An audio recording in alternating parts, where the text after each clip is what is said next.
quiet old man sat alone in the town square, wearing a worn military jacket. Nobody paid attention. Nobody knew who he was. Some even laughed at him, thinking it was just an old coat an old man wearing.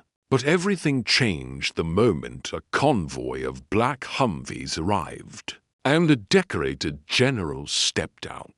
What happened next left the entire town speechless. Before we dive in, tell us in the comments where you are watching this video from. On a foggy autumn morning in a sleepy American town, where time moves slower, and the chill in the air carried the scent of old trees and burning wood, the townspeople moved about their day as usual, unaware that something unforgettable was about to unfold right in the heart of their square, where weathered benches stood witness to generations of comings and goings. And on one of those benches sat an old man named Arthur Langston, silent and still like a statue carved from war stories. His faded green army jacket wrapped around him like a second skin, stitched with memories, with a patch over his heart so aged and worn it looked like a whisper from another century one, that people passed without a second glance, or worse, a smirk, because these days, people didn't recognize valor unless it sparkled on TV or trended on a screen. And Arthur, in his quiet dignity, never corrected them, never said a word, even when the whispers got loud or the chuckles became pointed.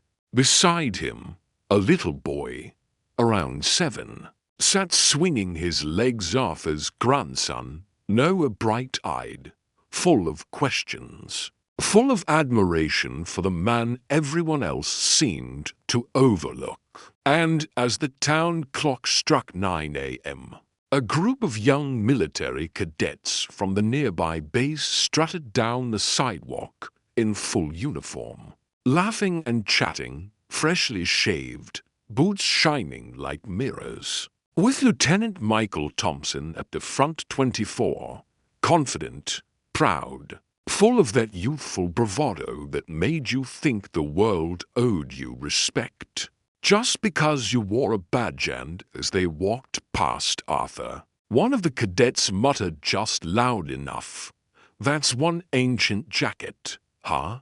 To which Michael smirked and added, "It's just an old coat, probably from a thrift store." And they all chuckled, heads held high, eyes forward, unaware or maybe not caring that Noah had heard every word and turned sharply to glare at them, fists clenched, cheeks flushed with anger, about to shout something when Arthur gently placed a wrinkled hand on his arm and shook his head. Eyes soft, expression unreadable, and Noah, confused but obedient, bit his tongue, letting the moment pass as the soldiers faded into the morning mist.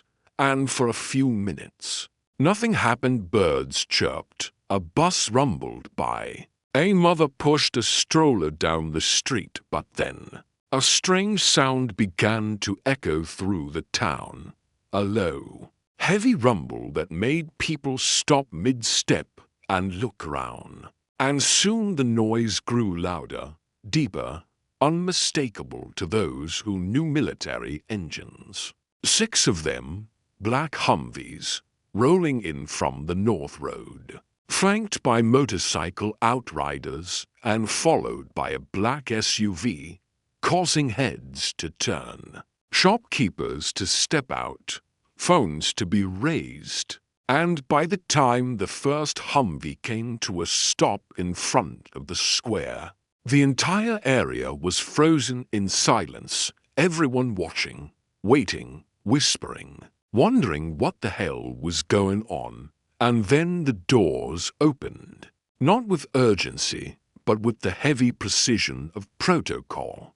and out stepped soldiers in full ceremonial uniform. Faces stern, medals gleaming, posture perfect, followed by a tall woman in a decorated general's uniform, General Eleanor Ross, known across the military as the Iron Dove for her combination of ruthless discipline and unwavering compassion.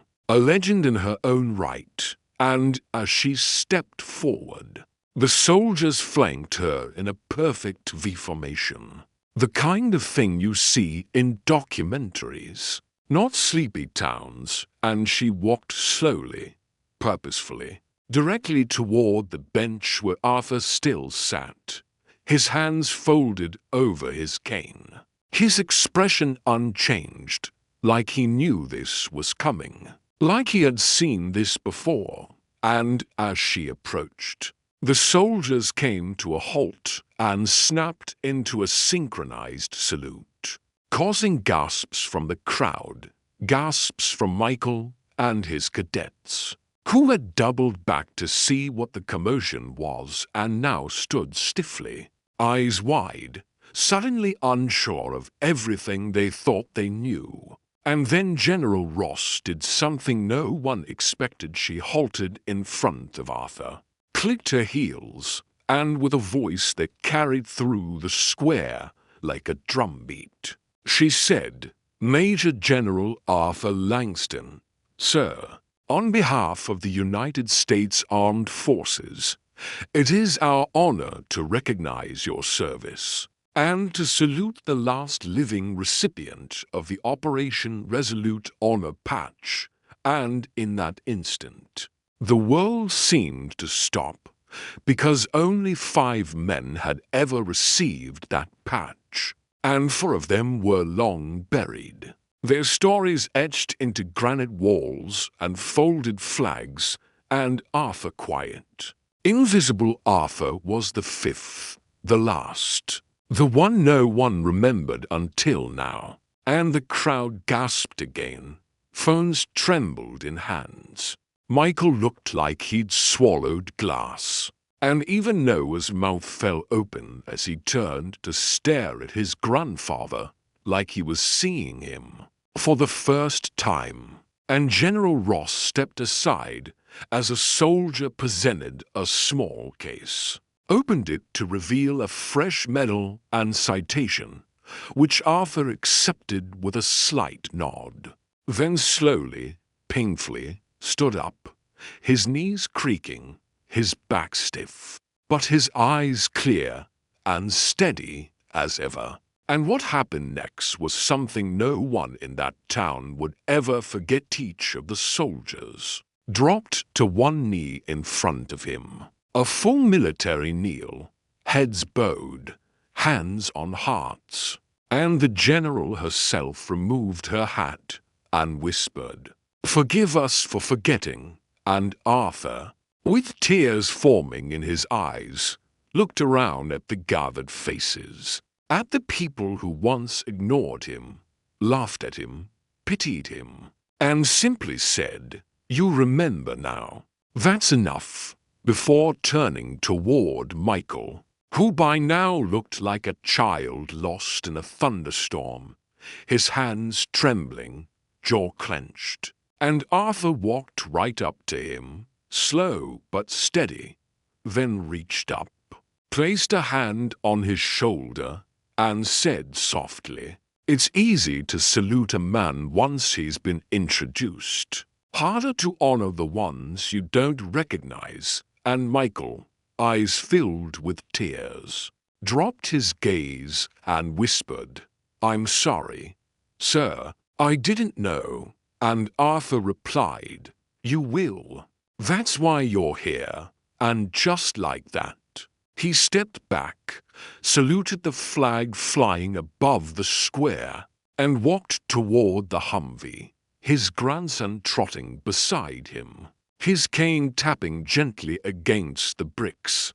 And as he climbed into the vehicle, the town burst into spontaneous applause, not polite claps, but thunderous, heartfelt cheers, like they were waking up from a long sleep. like they were trying to make up for every moment they let a hero fade into the background. And General Ross stood tall, eyes scanning the crowd before nodding once and following Arthur into the Humvee. And the convoy rolled away slowly, leaving behind silence, awe, and a town forever changed, where children would grow up hearing the story of the man on the bench, the jacket that wasn't just old, and the salute that rewrote history in the middle of an ordinary square on an extraordinary morning.